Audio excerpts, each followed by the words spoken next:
नमस्ते साथियों, ये कपिल मुनि का मंदिर है जिसके दर्शन अभी हम करेंगे कपिल सरोवर धाम पर और कपिल मुनि से आशीर्वाद लेंगे। आप देख रहे हैं गूंज मीडिया गणेश कलेरी। ये निज मंदिर है, अपने यहाँ प्रवेश करते हैं पेड़ी से।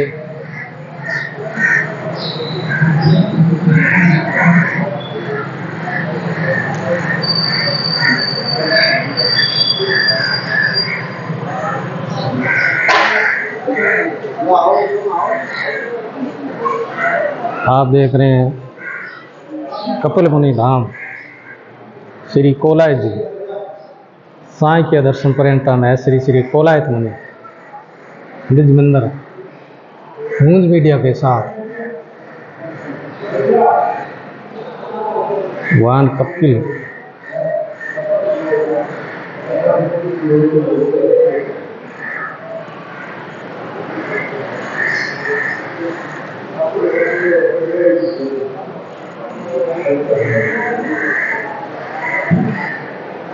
साथियों, आप देख रहे हैं कपिल मुनि निज मंदिर कोलायत से कपिल धाम।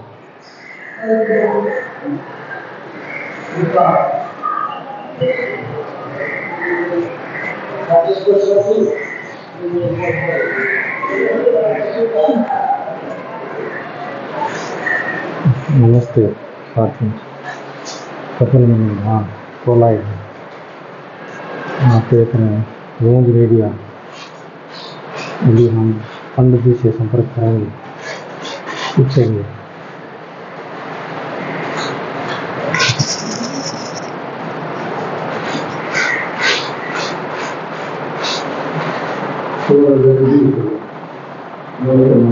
आप देख रहे हैं साइकिल के पढ़ाई का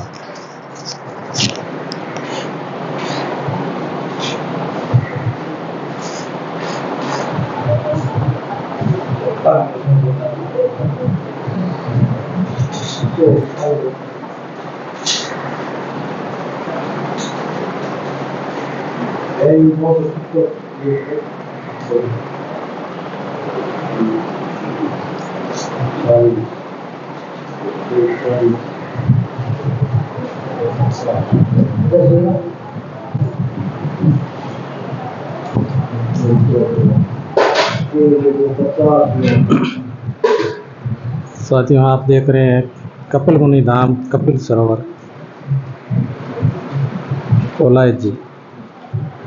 अब अपने पंडित जी से पुजारी जी से निवेदन करेंगे, थोड़ा कपिल मुनि के बारे में अपने को बताएंगे। राम राम। शुभ नाम? पूछराज। तो कपिल मुनि के बारे में थोड़ा सा बता सकते? कपिल मुनि सतयुग के अवतार हैं, विष्णु के 5 अवतार हैं। अच्छा। और सतयुग में यहाँ जन्म लिया था। अच्छा। सतयुग में पहले यहाँ सरस्वती नदी बहती थी। अच्छा। समय के फेर से वो लुप्त हो गई। हाँ, बिल्कुल।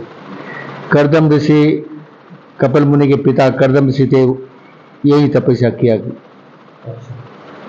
और कपिल मुनि के पिताजी भी यही तपस्या करते हैं। हाँ, जन्म स्थान यही है उनका, कपिल मुनि का। कपिल मुनि का जन्म स्थान अपना तो सुनते हैं कि वो तपस्या की थी, लेकिन नहीं, जन्म स्थान है। अच्छा, जन्म स्थान और तपस्या दोनों है। नहीं, कर्दम ऋषि ने तपस्या की थी, कपिल मुनि ने तपस्या नहीं की थी। अच्छा, उनके पिताजी ने तपस्या की। हाँ, और कर्दम जिस समय भगवान अवतीर्ण हुए थे, माता देव को दर्शन देके और कहा भाई, पृथ्वी ने जब भगवान से प्रार्थना की प्रभु मेरा उद्धार करो, तो कपिल मुनि ने कहा मैं अवतार लेके आप इस पृथ्वी का उद्धार करूँगा। तो यहाँ माँ को यहाँ मोह हो गया था जिसमें कि तू मेरा पुत्र है। तो भगवान ने सांख्य योग दर्शन देकर कहा कि इस धरती पे जो जन्म लेता है उसको जाना पड़ता है। अच्छा, ज्ञान दिया था, ज्ञान दिया था, सांख्य योग दर्शन, सांख्य योग का दर्शन का ज्ञान दिया। तो जिस समय उन्होंने ज्ञान दिया तो माँ ने कहा प्रभु मेरे को सब तीर्थ करवा दो। अच्छा। तो कपिल मुनि तो भगवान थे, हाँ, स्वयं भगवान ही थे। उनका भी अंतिम इच्छा है हाँ, माँ की पूर्ति नहीं करूँगा हाँ, तो ये इनके मन में रह जाएगी। हाँ, हाँ, बिल्कुल माता के हो जाएगी। हाँ, तो इन्होंने यहीं पर, हाँ यहीं पर 68 तीर्थों का ज्ञान बनाया।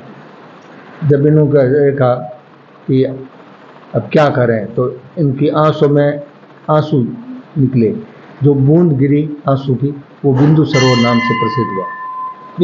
बिंदु सरोवर, ये सरोवर बिंदु सरोवर बूंद माता के गांव से गिरी, कपिल मुनि के।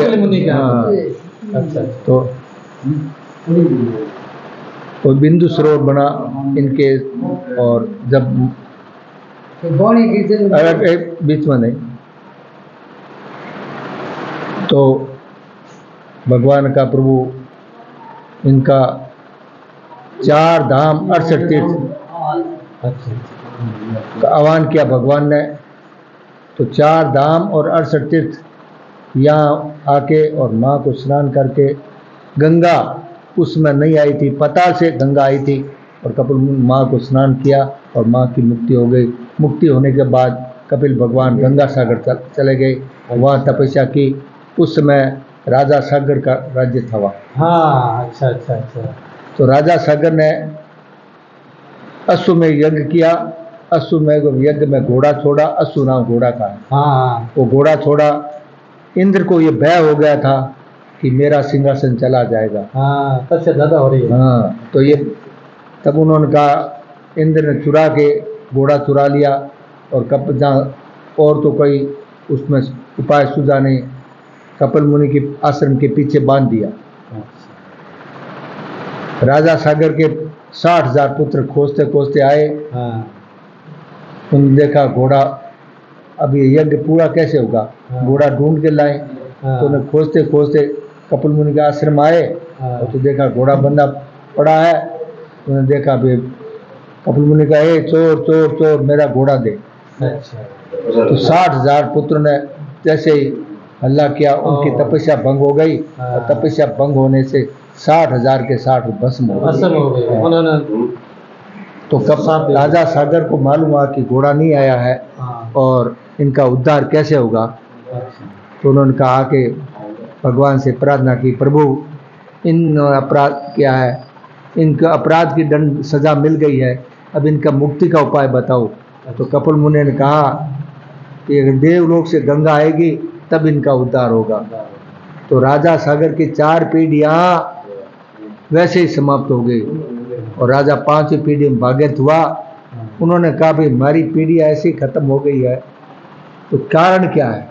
उसने पहले विष्णु की तपस्या की, फिर विष्णु ने कहा भी मेरी तो गंगा पुत्री ने ब्रह्मा की तपस्या करो। तो उसने फिर भागीरथ ने ब्रह्मा की तपस्या की। ब्रह्मा ने कहा अगर गंगा आना चाहती है तो उसको बोलो आ जाए। तो फिर भागीरथ ने गंगा की तपस्या की।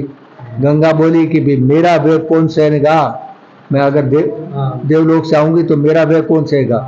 तो फिर भगवान विष्णु के बोला कि प्रभु गंगा कह रही है कि मेरा वेग कौन सहेगा। तो फिर कहा कि तुम शिव की तपस्या करो। अंत में शिव की तपस्या की तो शिव ने कहा गंगा को कहे अवतीर्ण हो जाए। तो कैलाश पर्वत से जटा बिखार के बैठ गए। जो ही गंगा अवतीर्ण हुई तो शिव जी ने जटा में रमा ली। हजारों वर्ष जटा में घूमती रही। तो भागीरथ ने कहा प्रभु ये तो मेरा पुत्र भाइयों का चाचा का उद्धार नहीं हुआ, उसका कारण क्या है। तो उन्होंने कहा भाई, उन्होंने बताया, शिव से कहा कि प्रभु आप छोड़ो। तो गंगा कहा भाई, शिव ने एक धार गंगा छोड़ी, वो आगे आगे भागीरथ और पीछे पीछे गंगा। ऋषिकेश में आते ही, ऋषिकेश ऋषियों का है तो यहाँ ऋषि रहते थे। जामदग्नि ऋषि थे।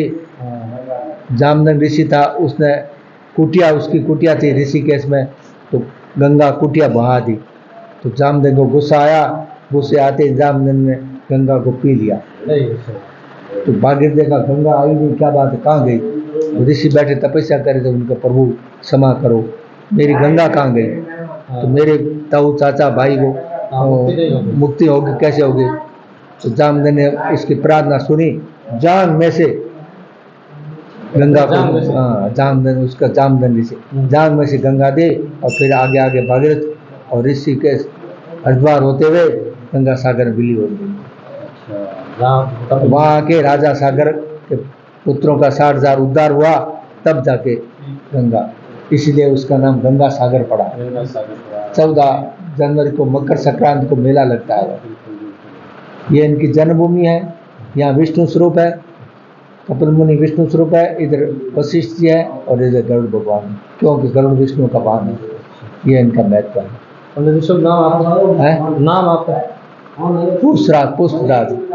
पुष्पराज। धन्यवाद, बहुत लंबी जानकारी है आपकी। नमस्ते। ये कपिल मुनि सरोवर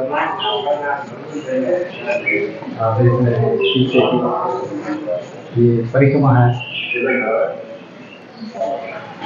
परिक्रमा स्थल है।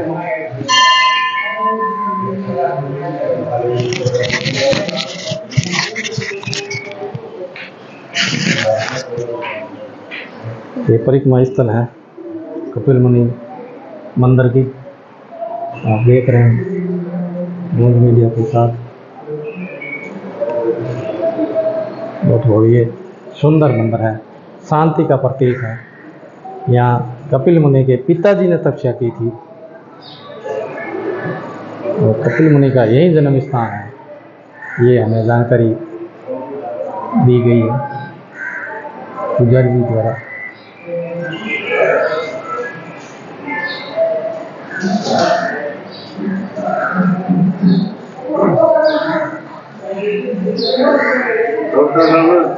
नमस्ते।